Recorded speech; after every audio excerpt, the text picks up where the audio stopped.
Hello friends, welcome to rainbow craft. இன்றைக்கி நம்ம சாட்டின் ரிப்பனை use பண்ணி இந்த மாதிரி ஒரு garland செய்ய போகிறோம். எப்படி செய்யறதுன்னு பார்க்கலாம். இது ரொம்ப ஈஸி செய்யறது. இது வந்து இந்த மாதிரி நம்ம வந்து பிரைடல் மேக்கப் வந்து ஹேர் ஸ்டைல் பண்ணுறோம் இல்லையா, அதுக்கும் இந்த மாதிரி நம்ம இதை மாதிரி கலராக சாரீக்கு தகுந்த கலர் வந்து நம்ம யூஸ் பண்ணி இந்த மாதிரி garland செஞ்சு நம்ம வந்து ஹேர் ஸ்டைலுக்கும் யூஸ் பண்ணலாம். பரதநாட்டியம் அந்த மாதிரி இதுக்கும் டான்ஸ் ப்ரோக்ராமுக்கும் நம்ம வந்து இந்த மாதிரி ஃப்ளவர் செஞ்சு நம்ம யூஸ் பண்ணிக்கலாம். ரொம்ப ஈஸி. இது எப்படி செய்கிறதுன்னு பார்க்கலாம். இதுக்கு வந்து நம்ம மேக்ஸிமம் 1 இன்ச்சு அல்ல அதுக்கு மேலே உள்ளது வந்து சாட்டின் யூஸ் பண்ணால் தான் வந்து இது வந்து நமக்கு வந்து கொஞ்சம் இந்த அளவுக்கு திக்னஸ் கிடைக்கும். இந்த மாதிரி 1/2 இன்ச்சு 1/4 இன்ச்செலாம் நம்ம யூஸ் பண்ணும்போது நமக்கு வந்து அது நல்லா வராது. இந்த மாதிரி கொஞ்சம் திக்காக இருக்காது, பெருசாக இருக்காது. அதனால் மேக்ஸிமம் இந்த மாதிரி இந்த அளவு உள்ள சாட்டின் வந்து நம்ம யூஸ் பண்ணணும். இது வந்து நம்ம வந்து துண்டு துண்டாக சின்ன ஒரு பீஸு கிடைக்கும். ஒரு 3 மீட்டர் 5 மீட்டர் அந்த மாதிரிலாம் வாங்காமல் இந்த மாதிரி பெரிய ரோலாக வாங்கிக்கிட்டால் தான் இந்த மாதிரி நம்ம கண்டினியூவாக செய்யறதுக்கு வந்து நமக்கு யூஸ்ஃபுல்லாக இருக்கும். இது வந்து நம்ம வந்து double colour triple colour use பண்ணி செய்யலாம். நம்ம இஷ்டம். மாலை இருக்குது இல்லையா, கடையில் பூ மாலை கலரில் என்னென்ன இருக்குமோ அந்த மாதிரி கலர் யூஸ் பண்ணி நம்ம செய்யலாம்.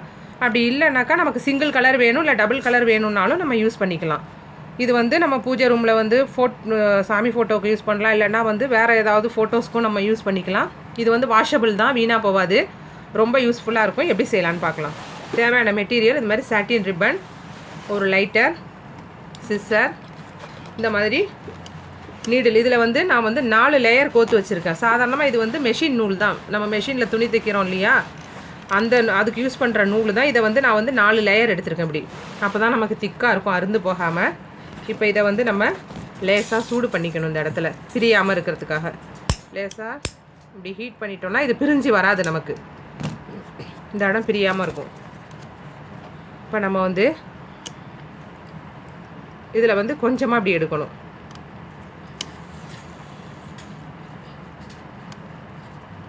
கொஞ்சம் இந்த மாதிரி ஒரு 1/2 இன்ச்சு இல்லைனா 3/4 இன்ச்சு கேப்பு விட்டுட்டு அடுத்தது நீடில் வந்து கொஞ்சம் தள்ளி கொஞ்சமாக ஒரு 1/4 இன்ச்சு அளவுக்கு இதில் இப்படி மடித்து இப்படி கோக்கணும்.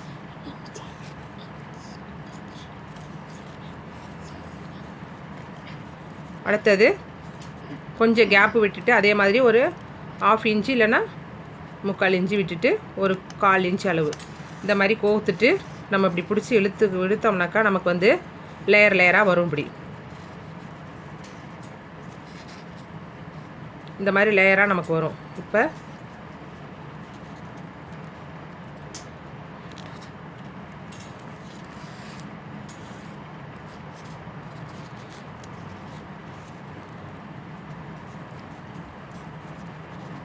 இதே மாதிரி தான் கேப்பு விட்டு கொஞ்சோண்டு. அடுத்தது அதே ஈக்குவல் டிஸ்டன்ஸாக இருக்கணும். அப்படி வச்சுட்டு இந்த மாதிரி நம்ம வந்து செஞ்சு சுருக்கும்போது அது வந்து நமக்கு வந்து அதுவே ஆட்டோமேட்டிக்காக திரும்பும். இப்படி செஞ்சுட்டே நம்ம வரும்போது லேயர் வந்து இந்த மாதிரி ஃப்ளவர் மாதிரி வந்துட்டு தானாக திரும்பும். இப்படி கொஞ்சம், அதாவது 3/4 இன்ச்சு இதுதான் அளவு. ஆனால் இது வந்து 3/4 இன்ச்சு இருக்கணும் கேப்பு. நம்ம நீடில் வந்து குத்துறது வந்து ஒரு 1/4 இன்ச்சு அளவு தான் இருக்கணும்.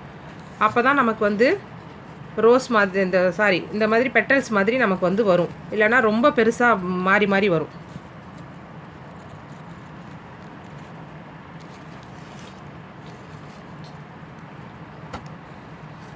இதே போல் தான் நம்ம வந்து கண்டினியூவாக செஞ்சுட்டே வரணும். இந்த garland ஃபுல்லாக நம்ம இதே மாதிரி தான் செய்ய போகிறோம். இதே தான் நம்ம ஃபுல்லாக இந்த அளவுக்கு கேப்பு விட்டு இப்படி மடித்து சுற்றிட்டே இப்படியே இதை வந்து அமைக்கிக்கணும். இப்படி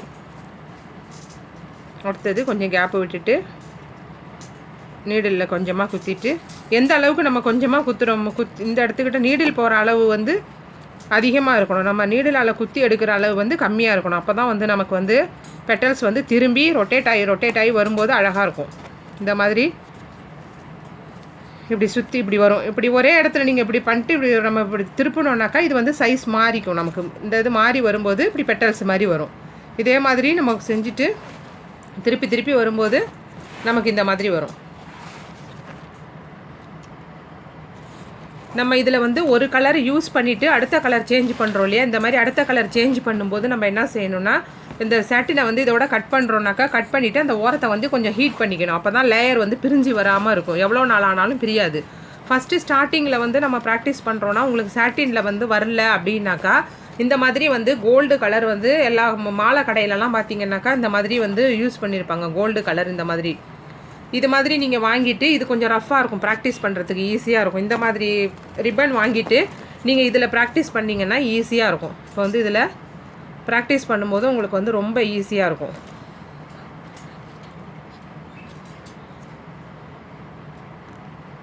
உங்களுக்கு சாட்டின் வந்து வழுக்கிட்டு போகுது அப்படின்னாக்கா, வந்து கஷ்டமாக இருக்குது அப்படின்னாக்கா, இது ரொம்ப ஈஸியாக இருக்கும். நீங்கள் வந்து ப்ராக்டிஸ் பண்ணுறதுக்கு, பிடிச்சிக்கிறதுக்கு எல்லாத்துக்குமே இருக்கும். இதே மாதிரி கோல்டு கலர் வாங்கிட்டு நீங்கள் சாட்டின் ரிப்பன் இடையிலையும் வந்து கோல்டு கலர் உங்களுக்கு அந்த எஃபெக்ட் வேணும்னாக்கா ரொம்ப நல்லாயிருக்கும்.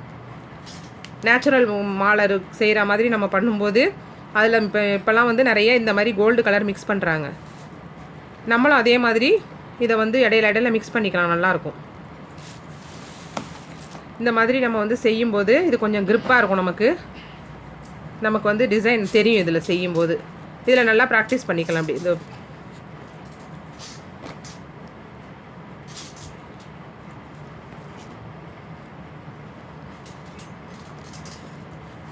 என்ன கலர் நம்ம வந்து யூஸ் பண்ணுறோமோ அதுக்கு தகுந்த கலரும் யூஸ் பண்ணிக்கலாம். நூல் இல்லை நார்மலாக ஒயிட்டும் யூஸ் பண்ணிக்கலாம். வெளியில் தெரியாது, நூல் வந்து வெளியில் தெரிய போகிறதில்ல.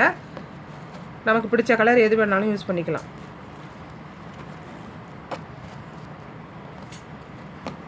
இந்த மாதிரி யூஸ் பண்ணும்போது நமக்கு வந்து இந்த பூ டிசைன் வந்து நல்லா தெரியும், நல்லா க்ரிப்பாக இருக்கும். இந்த மாதிரி நம்ம ப்ராக்டிஸ் பண்ணுறதுக்கு வந்து ஈஸியாக இருக்கும்.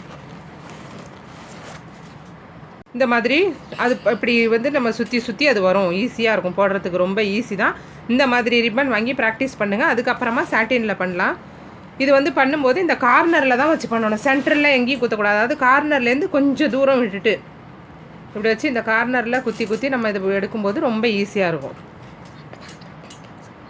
பெட்டல்ஸ் வந்து கரெக்டாக உங்களுக்கு வந்து அழகாக வரும். இப்படி வச்சுட்டு அப்படியே உங்களுக்கு வந்து கொஞ்சம் டிஸ்டன்ஸ் இப்படி வச்சுக்கிங்க, குத்திட்டு இதை மடக்கி இப்படி வச்சு பிடிச்சிட்டு இழுத்திங்கன்னா ஈஸியாக கண்டினியூவாக பண்ணுறதுக்கு.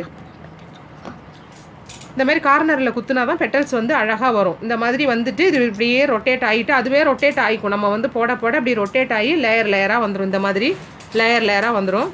இந்த வீடியோ பிடிச்சிருக்கும்னு நினைக்கிறேன். மறக்காமல் லைக் பண்ணுங்கள், ஷேர் பண்ணுங்கள், சப்ஸ்கிரைப் பண்ணுங்கள். மீண்டும் அடுத்த வீடியோவில் சந்திக்கலாம்.